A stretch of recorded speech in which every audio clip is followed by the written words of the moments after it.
Kala di Jawa Tengah ada seorang janda yang sudah tua, Mbak Rondo namanya. Pekerjaannya hanya mencari kayu di hutan. Sudah lama sekali Mbak Rondo ingin mempunyai seorang anak, tapi dia hanya seorang janda miskin. Lagi pula, ia sudah tua, mana bisa ia mendapatkan anak. Pada suatu hari, sehabis mengumpulkan kayu di hutan, Mbak Rondo duduk beristirahat sambil mengeluh.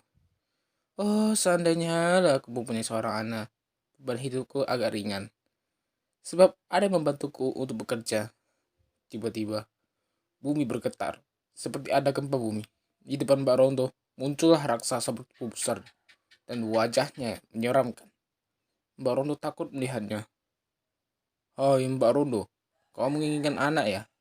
Aku bisa mengabulkan keinginanmu, kata raksasa itu dengan suara keras. Benarkah? Tanya Mbak Rondo. Rasa takutnya mulai menghilang. Benar, tapi ada syaratnya. Kalau anakmu sudah berumur 16 tahun, kau harus menyerahkan kepada aku. Dia akan kujadikan santapanku. Jawab raksasa itu. Karena begitu inginnya dia punya anak, maka Mborono tidak berpikir panjang lagi. Yang penting segera punya anak. Baiklah, aku tidak keberatan. Jawab Mbak Rondo. Kemudian raksasa itu memberi biji mentimun kepada Mbak Rondo. Kemudian Mbak Rondo segera pulang dan menanam biji benih itu di halaman belakang.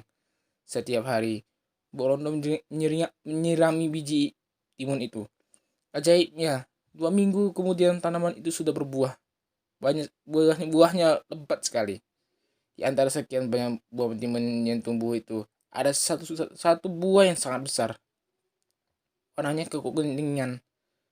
Kalau tertimpa sinar matahari, buah itu berkilau seperti emas. Borondo sangat tertarik pada buah timun yang paling besar itu. Ia memetikkan dan membawa pulang buah yang paling besar itu. Sampai di rumahnya, Borondo mengambil pisau dan mengambil buah itu. Lalu ia membukanya dengan hati-hati. Ajaib. Ternyata ada seorang bayi perempuan yang cantik.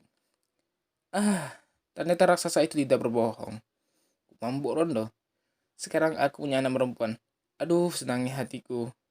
Rondo sangat gembira. Ia menamakan bayi bungil itu Timun Mas dan dipanggil Timun Mas. Hari, bulan, dan tahun pun berganti. Timun Mas tumbuh menjadi seorang gadis cerita. Rondo sangat menyayangi Timun Emas. Pagi itu sangatlah cerah. Rondo dan Timun Mas bersiap pergi ke hutan untuk mencari kayu. Tiba-tiba, boom, boom, boom. Bumi bergetar lalu disusur suara tawa menggelegar. Ayo Mborodo, keluarlah. Aku datang untuk menagih janji, kata raksasa itu. Kemudian seluruh Mborodo. Cepat-cepat ia memeluk Timun Mas lalu membisikannya agar gadis itu bersembunyi di bawah kolong tempat tidur. Lalu Mborodo keluar menemui ke raksasa itu. Aku tahu kedatanganmu kemari untuk mengambil Timun Mas. Berilah waktu 2 tahun lagi. Kalau Timun Mas aku berikan sekarang, tentu kurang lezat untuk disantap. Tubuhnya masih kecil. Benar, benar juga. Baiklah, 2 tahun lagi aku akan datang. Kalau kau berbohong, kamu akan kutelan mentah-mentah. Ancam raksasa itu. Sambil tertawa, raksasa itu pergi meninggalkan rumah Mbok Rondo. Mbok Rondo menghela napas lega. Kemudian ia masuk ke rumah dan menghampiri anaknya yang masih bersembunyi di bawah kolong tempat tidur. Anakku, keluarlah. Raksasa itu sudah pergi, kata Mbok Rondo. 2 tahun kemudian, Timun Mas sudah dewasa. Wajahnya semakin cantik, kulitnya kuning langsat. Tapi, Mbok Rondo cemas jika teringat akan janjinya kepada si raksasa. Pada suatu malam, ketika Mbok Rondo sedang tidur, ia mendengar suara gaib dalam mimpinya. Hai Mbok Rondo, kalau kau ingin anakmu selamat, mintalah bantuan kepada seorang pertapa di Bukit Gandul. Esok harinya, Mbok Rondo pergi ke Bukit Gandul. Di sana ia bertemu dengan seorang pertapa. Pertapa itu memberikan 4 bungkusan yang isinya biji timun, jarum, garam, dan terasi. Mbok Rondo menerimanya dengan rasa heran. Sang pertapa menerangkan khasiat benda-benda itu. Sampainya di rumah, ia menceritakan perihal pemberian pertapa itu kepada Timun Mas. Anakku, mulai saat ini kamu tidak perlu cemas. Kamu tidak perlu takut kepada raksasa itu, sebab kamu sudah memiliki penangkalnya. Berdoalah selalu supaya Tuhan menyelamatkanmu, kata Mbrono. Terima kasih, Mbok. Demikianlah hari pun berganti hari. Hingga pada suatu ketika, Mbrono sedang menjahit baju untuk Timun Mas. Tiba-tiba bumi berguncang, pertanda raksasa datang. Raksasa itu datang lagi rupanya. Bukan Mbok Rondo. Benar saja. Tak lama kemudian raksasa itu sudah berada di ampang pintu.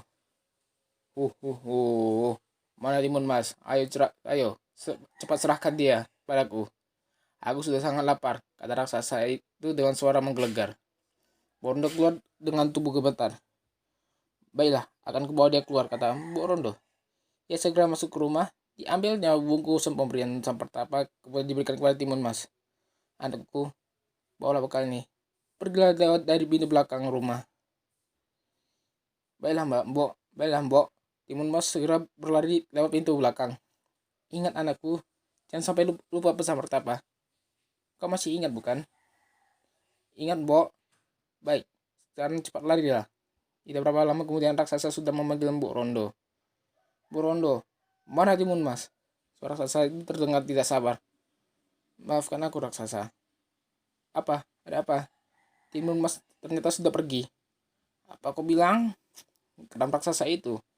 Maafkan aku. Kurang ajar. Mengapa kau tidak bilang sejak tadi? Dengan marah, raksasa itu segera mengedarkan pandangannya ke sekeliling. Lama-lama dari kejauhan, ia melihat seorang gadis yang sedang berlari cepat di padang rumput. Mau lari kemana kau gadis kecil? Dengan modal tubuhnya yang besar dan kesaktiannya, raksasa itu segera melangkahkan kakinya.